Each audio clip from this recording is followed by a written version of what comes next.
Hello lovelies! Today I am doing a review of The Queen of the Tearling by Erika Johansen. I hauled this book on my Christmas book haul and I told you about how high expectations I had for it and how much I really looked forward to reading it, both because of the hype around it and because of the fact that Emma Watson is being the executive producer and the author to the upcoming movie.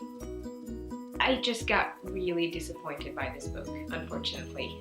The Queen of the Tearling is the story of Kelsey, who is the heir to the throne of Tearling. She is raised in exile out in a cabin by her two guardians. They teach her history and how to become a queen and what she had to do as a queen, but there is a lot that they don't tell her because her mother, Queen Elisa, has made them promise that they won't tell her everything for some reason. And as I said when I hauled it, I got intrigued by the quote on the front that says her throne awaits if she can live long enough to take it. Because she gets to be queen at the age of 19, so she has to stay alive for that long. That is why she's sent into exile and lives in this cabin. She goes off to take her throne. The journey is dangerous. There are people trying to assassinate her and she really just has to stay alive to get to Tearling and to survive her coronation so she can become queen. And that is the basic of the story. I had really difficulty connecting with Kelsey.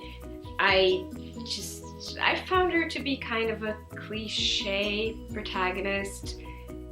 I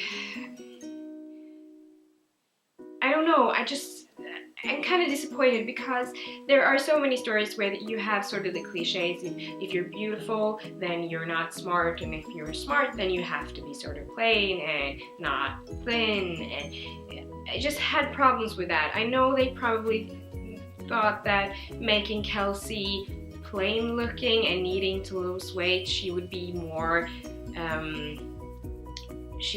connectable for the readers, but for me it just went into another sort of cliche that her mother was really beautiful and vain and stupid, and then you have Kelsey who is plain looking and needs to lose weight and she didn't inherit that kind of beauty that her mother had, but she's really smart and she loves books, and I just think that was another sort of cliche. And I also had problems with the time sense of the book, because in this book we have our now present is the past, but it is set in a sort of medieval kind of setting, and they have plastic surgeons, but they don't have printing presses to make books. And she reads Rowling and Tolkien and books like that, but they're in a sort of different land that we've never heard of. It just became wrong to me. I can't really explain it. It just felt wrong. I didn't enjoy the book that much. I didn't hate it.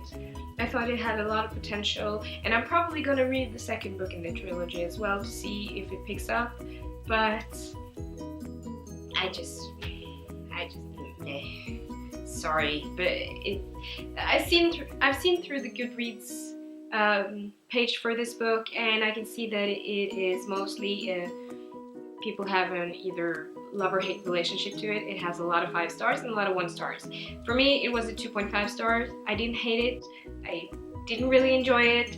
It had potential. The story had potential, but the characters lacked something from my part. I didn't really enjoy the world they were living in. I enjoyed Erika Johansen's writing, but I just think that it didn't live up to its potential, unfortunately. So as I said, I gave it a 2.5 stars. I came through it rather quickly, but I was just expecting a lot more. I hope you enjoyed this. If you had any other thoughts of The Queen of Tearling, please leave comments below. I would love to discuss the book with you. Don't forget to subscribe. I will leave links to all my social media down below, and hopefully I'll see you again soon. Bye.